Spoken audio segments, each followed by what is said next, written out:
Bharatiya Janata party के परिवार में कुछ नए लोगों के बीच में आए हो। कल रात में हम सब ने देखा कि कांग्रेस पार्टी के पुराने दिग्गज, जिन लोगों ने 5 दशक से ज़्यादा कांग्रेस पार्टी में सेवा दल से प्रारंभ करके कांग्रेस में विभिन्न पदों पर जनप्रतिनिधि के रूप में काम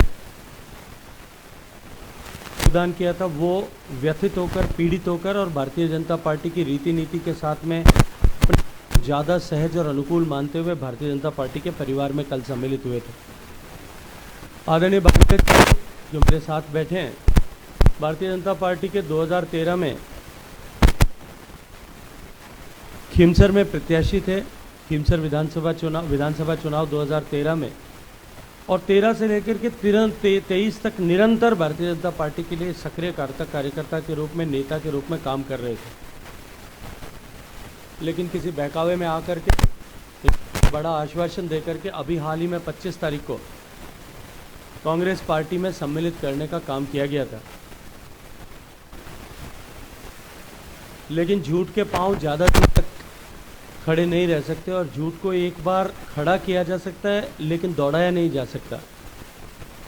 इनको हकीकत सामने आई,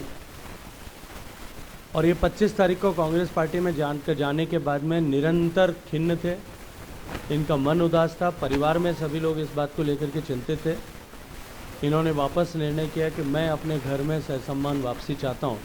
आज एक बार फिर भागीरथ जी हमारे परिवार में पुनः सुबह का भूला शाम को वापस घर लौट के आए हो, इस तरह से सम्मिलित हो गए। हमने तो कभी अपने परिवार से इनको दूर नहीं माना था, लेकिन औपचारिकतावश आज इनको एक बार पुनः भारतीय जनता पार्टी में औपचारिक प्रवेश प्रदान किया जा रहा है। बद्रीराम जी बिड़िया सर भी कांग्रेस पार्टी के वरिष्ठ नेता हैं, इनको भी आज भारतीय जनता पार्टी के परिवार में सम्मिलित कर रहे हैं, और आदरणीय मनीराम जी भी आज भारतीय जनता पार्टी परिवार में सम्मिलित हैं। इसके अतिरिक्त ज्वाइनिंग के कार्यक्रम से पहले मैं एक दूसरे पर भी आपके सामने चर्चा करना चाहता हूँ। आप सब ने देखा होगा कि कल कुछ इलेक्ट्रॉनिक मीडिया के प्लेटफॉर्म पर और आज प्रिंट मीडिया के प्लेटफॉर्म पर हाई कोर्ट जोधपुर के एक डिसीजन को लेकर के, जहां राजस्थान की वर्तमान सरकार ने एक षड्यंत्र बिजली उपभोक्ताओं से लूट की थी, अपनी विफलता को, अपने पुअर फाइनेंशियल मैनेजमेंट को जनता के सिर पर मढ़ने का पाप जो किया था, उस पाप से मुक्ति दिलाने का काम राजस्थान उच्च न्यायालय ने किया है। मैं उस विषय में विस्तार से आपके साथ में बात करूं, उससे पहले कहना चाहूँगा कि आज राजस्थान में देश की सबसे महंगी बिजली मिल रही है, और राजस्थान की सरकार महंगी बिजली के माध्यम से राजस्थान के 1,39,00,000 उपभोक्ताओं को लूटने का काम कर रही है।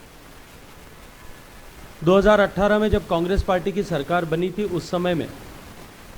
राजस्थान में बिजली की कीमत 5 रुपये 55 पैसे प्रति यूनिट थी, जो बढ़कर के आज 11 रुपये 90 पैसे प्रति यूनिट पहुंच गई। ये सरकार ने सरकार में आने से पहले और सरकार में आने के ठीक बाद ये वादा किया था कि हम राजस्थान में एक भी पैसा बिजली की कीमत में नहीं बढ़ाएंगे। एक बार फिर जो सरकार इसी तरह के झूठ लेकर के आई है,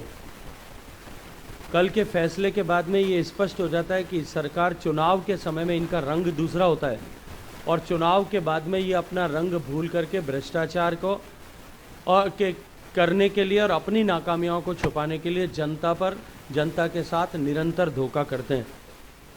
राजस्थान में इस सरकार ने 9 बार बिजली की दरें बढ़ाई, सरचार्ज के नाम पर बढ़ाई। ये जो वर्तमान में कल जो फैसला राजस्थान हाईकोर्ट ने किया है, मैं उसके बारे में आप सबको निवेदन करना चाहता हूँ कि 12 के कवाई में 2018 में एक